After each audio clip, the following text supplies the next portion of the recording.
Located along the old emigrant trail that brought pilgrims to the goldfields of California, the town of Genoa was the first permanent settlement in what is now the state of Nevada.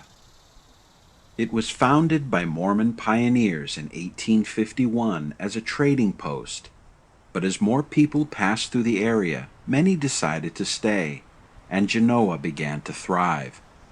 Sawmills and blacksmith shops opened for business, along with stores and inns. And it wasn't long before regular postal service was established. The town is said to be named after Genoa, Italy, the birthplace of Christopher Columbus. However, locally it is pronounced Genoa. In 1861, it briefly served as the first capital of the Nevada Territory, and was home to its first newspaper, the Territorial Enterprise. Just outside of town, situated among the pines on the eastern slope of the Sierra Nevada mountains, is a quiet graveyard that we are about to explore. Come walk with me into Genoa Cemetery and meet those who built the highways and byways to the future and transformed a wilderness into a civilization. Unless you know where to look, Genoa Cemetery is nearly invisible from Jacks Valley Road that passes in front of it. There are no lofty obelisks or mausoleums here to point the way, but below the shrubs and pines are the enduring memories of a proud community.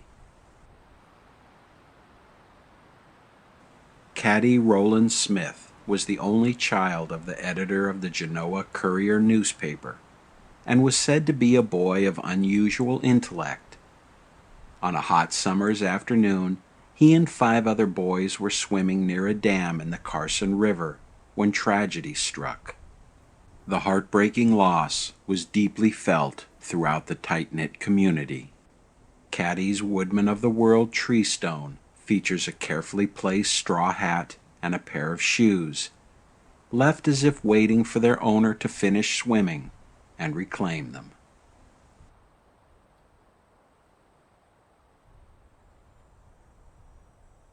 Another Woodman tree stone belongs to Edgar Seaman, who was the deputy sheriff of Genoa up until his untimely death at age 30. Here is a group of tree stones.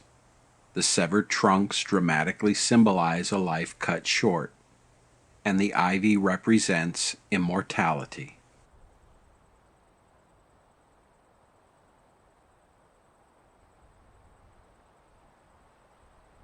Ezra Jarvis, seen on the right, is said to be the only veteran of the Civil War who's buried here. The cemetery has 2 sections designated for the Oddfellows and the Masons. Their headstones are commonly marked with the organization's symbols, such as 3 chain links for the Oddfellows, and the square and compass for the Masons. A fine example is the headstone of Henry Camp. He owned a prosperous farm on the eastern fork of the Carson River and was a prominent figure in the community. According to his obituary in the Reno Gazette, Camp's friends noticed a sudden pattern of erratic behavior in the months leading up to his mysterious suicide.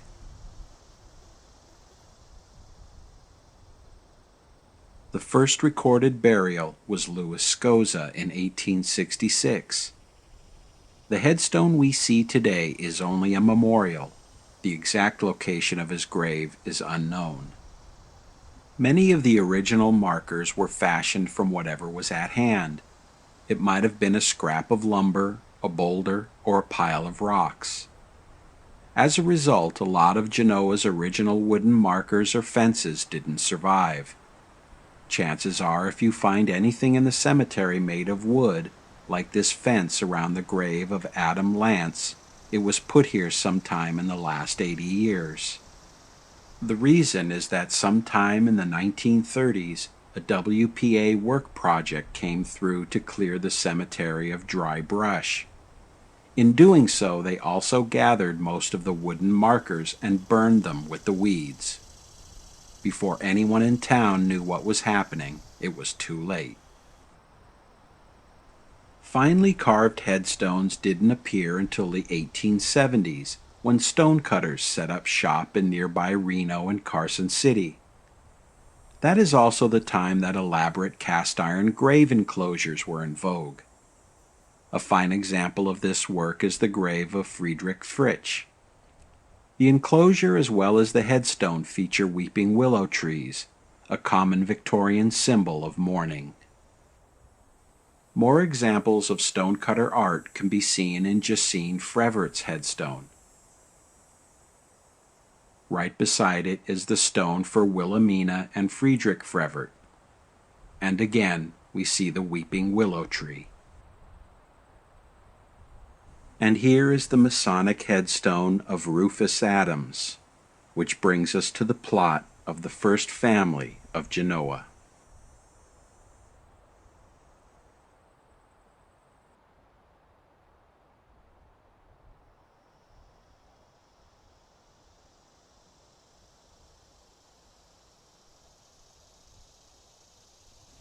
John Quincy Adams of Genoa, Nevada, was a descendant of the second and sixth presidents of the United States. And although they shared the same blood, politics was not his calling. Instead, he followed the path of the sun and tried his hand at placer mining during the California gold rush. Not having much luck, he settled near Genoa and took up ranching. Not long after his arrival, a rich vein of silver ore was discovered a few miles away near Mount Davidson. The strike became forever known as the Comstock Lode, and it brought thousands of hopeful prospectors into the area. The influx of people created a building boom, and Adams utilized the red clay soil on his ranch to make bricks. Adams's bricks were used in many historic buildings throughout the area that still survive, including the Genoa Courthouse and the Carson City Mint. The nation-founding spirit of Adams's illustrious ancestors was put to work in Genoa, where it continues to flourish up to the present day. And part of their legacy can be found right here among their friends and neighbors.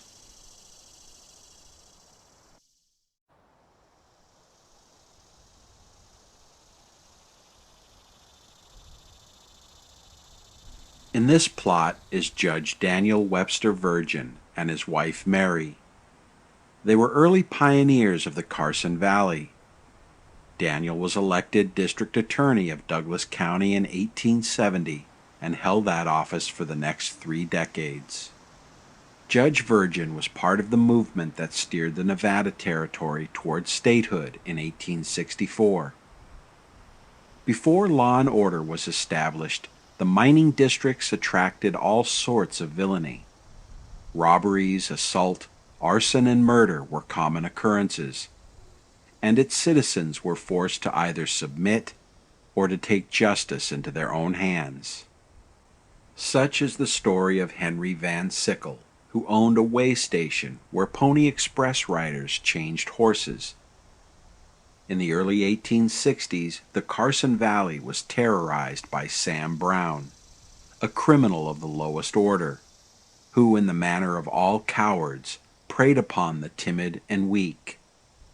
Once in a Virginia City saloon, he gutted a man with a bowie knife for the sin of being intoxicated in his presence. For more than a year he had a free hand in the valley, until he paid a visit to Van Sickle Station on the night of July 6, 1861. Seeing the station's proprietor standing on the front porch, Brown fired 2 errant shots at him without provocation. Brown then rode away, expecting the usual cowering response from his victim, but he was soon to discover that he crossed the wrong man. Van Sickle armed himself with pistols and a shotgun, then gave chase to his attacker.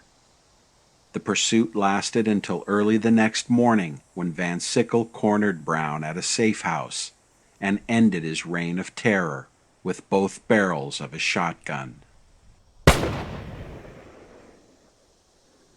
When Sam Brown's demise was announced in the newspaper, the story began with the words, "The community will rejoice to hear of the merited fate of one desperado." Henry Van Sickle lived in the Carson Valley until his death in 1894 at age 72. By then he had become a prosperous rancher and businessman, but his obituary recalled the night 33 years earlier when he put bad man Sam Brown in his grave.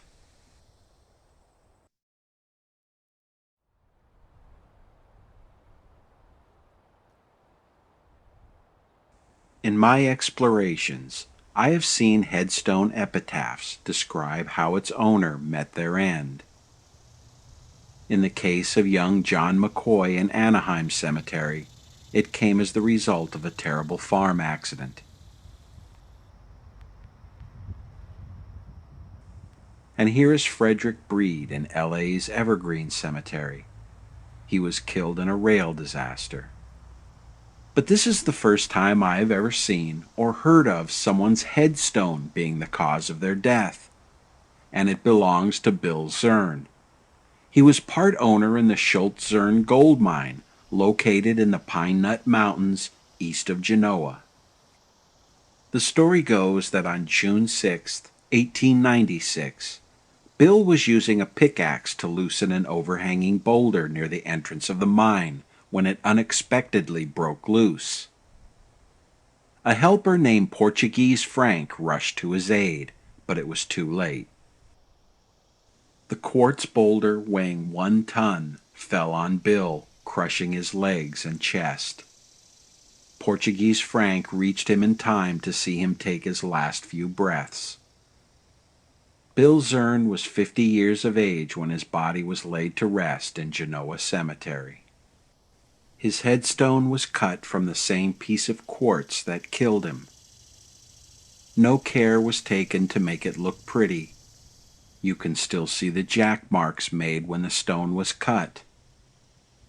Nor did anyone inscribe a fitting epitaph. It simply bears the name Bill.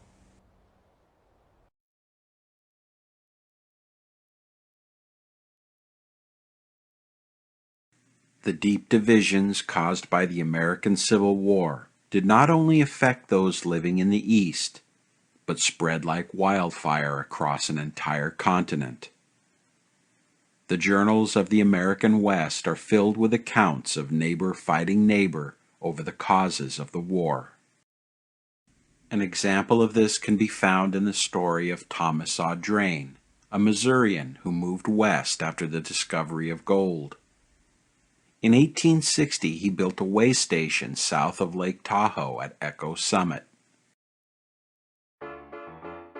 5 years later, when news of President Lincoln's assassination reached Nevada, the outspoken Thomas Audrain carelessly spoke words that mirrored those uttered by John Wilkes Booth. For his candid but poorly timed remark, he narrowly escaped lynching. Instead, his offended neighbors burned his way station to the ground.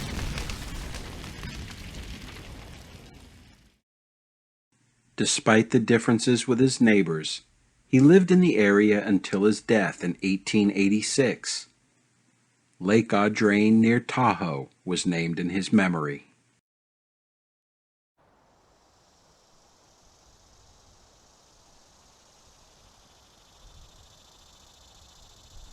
This white marble obelisk with cupola belongs to David and Harriet Wally.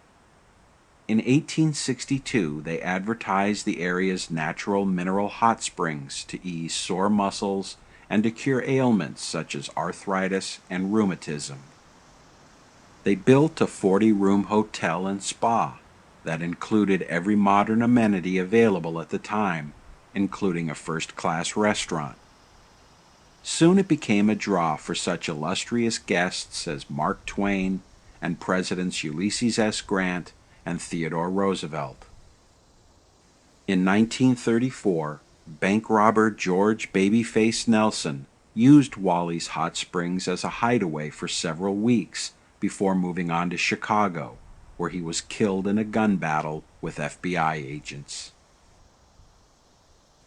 After David Wally's death in 1875, his widow Harriet ran the hotel and spa until her own passing in 1897.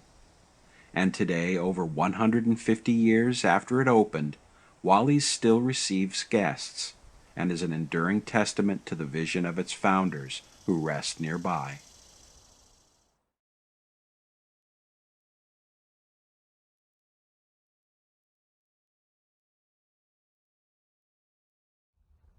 After serving his country in the Mexican War, William Cradlebaugh moved west and settled in the Carson Valley.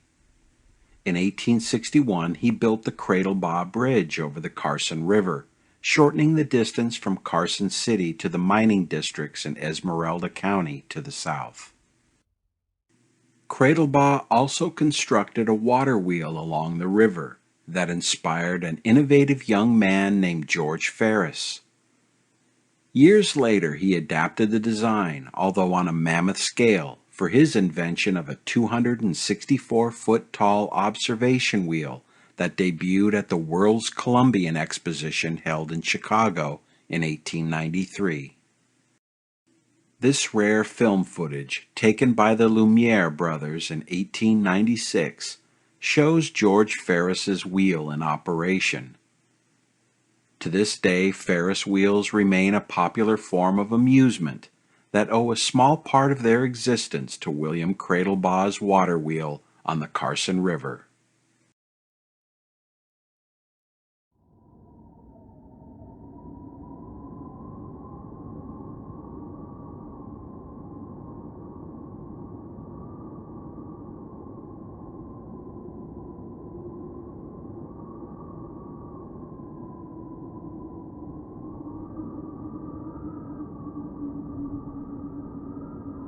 Winters in the Sierra Nevada mountains are some of the harshest on Earth, and have spelled death for many able-bodied explorers.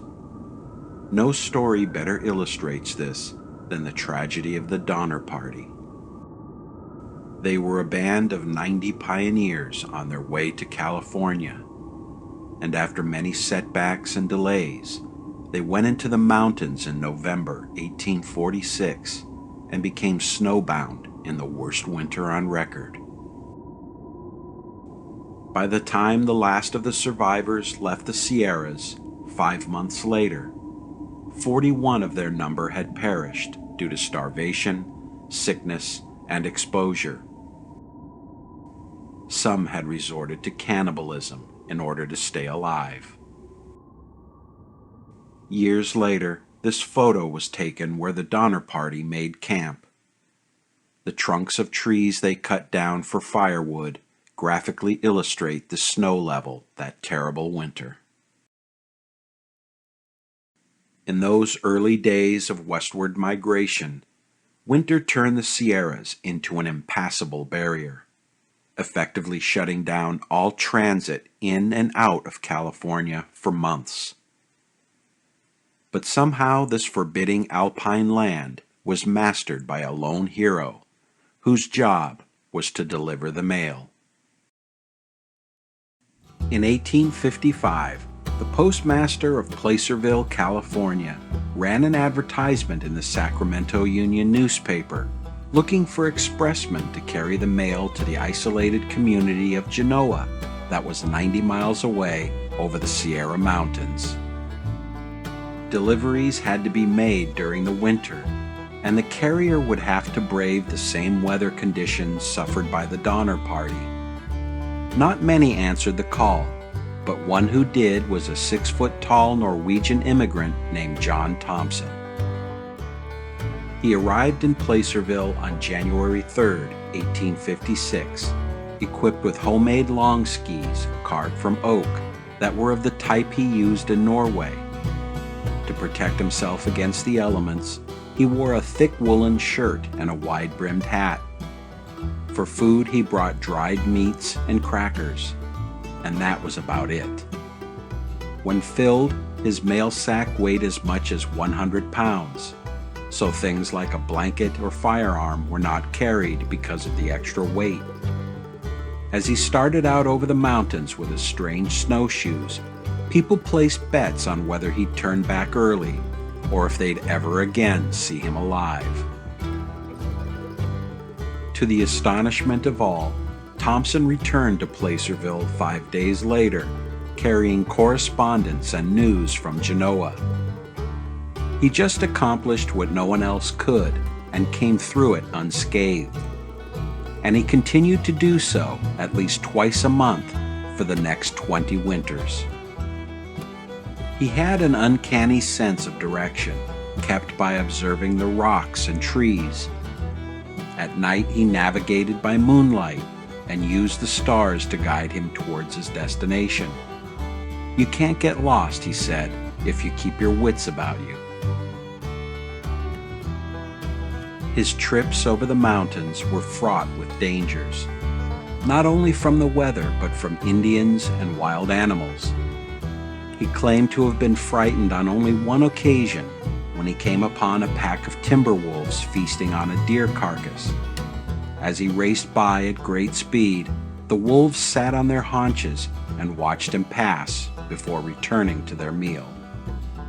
Thompson not only carried the mail, from medicines to news type for the Territorial Enterprise newspaper, and even the first ore samples that confirmed the discovery of the Comstock lode.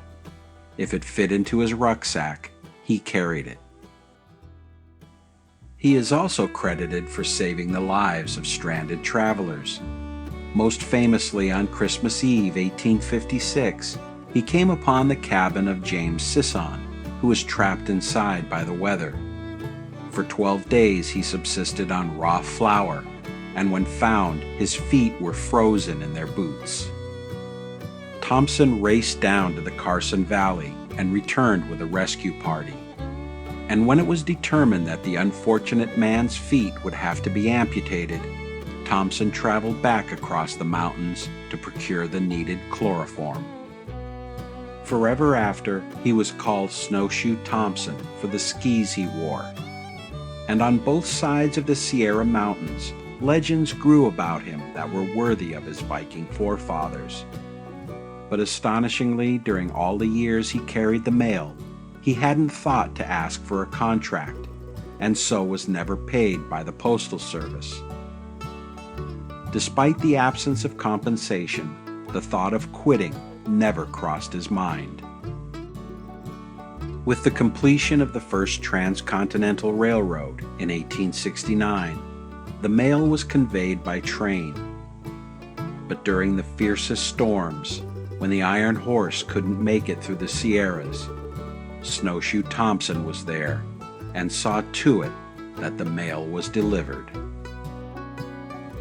After years of defying the elements, of cutting through mountain passes at frightening speeds, and making jumps of over 100 feet, all without incident, John Thompson died on May 15, 1876, from pneumonia following appendicitis.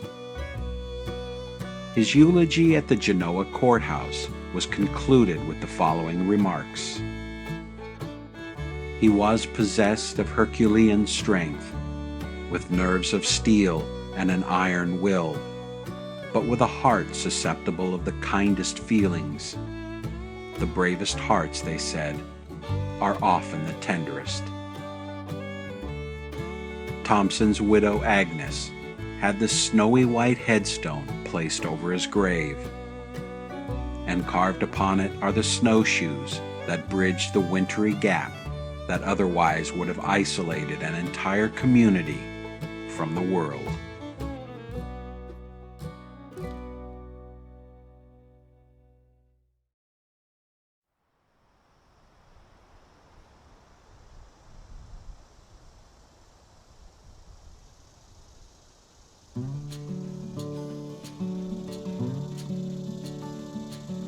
Every cemetery has a character of its own. At first sight, Genoa might seem neglected or forgotten, but nothing could be further from the truth. Although the grounds are not manicured lawns of lush green grass, the graves are tended to, and everywhere tokens are left as a sign that people have been here. Otherwise, the cemetery exists in a rugged state, befitting the community's origins as an outpost on the edge of civilization. Some of its most regular visitors are the wildlife that come down from the surrounding forest to mingle with the ghosts of the past. There is a common inscription found on old headstones that goes something like this: "Dear is the place where loved ones sleep, and sweet are the strains that angels pour. Oh, why should we in anguish weep? For they are not lost, but gone before." Genoa's history is one of endurance. It has lasted because the spirit of the pioneers who laid its foundations was passed down from generation to generation, so that to this day, Genoans, who are living descendants of those in this graveyard, continue to walk in the footsteps of those who have gone before. At the beginning of our exploration, I said that there are no lofty obelisks or mausoleums here, but we are so seldom equal to the monuments we erect to ourselves. For if the toil and sacrifice of those buried here could be fittingly matched in marble, the monuments would rival the mountains that frame it. If your travels should bring you to this part of Nevada, be sure to stop and pay a visit to Genoa, knowing that you are standing in the place where it all began.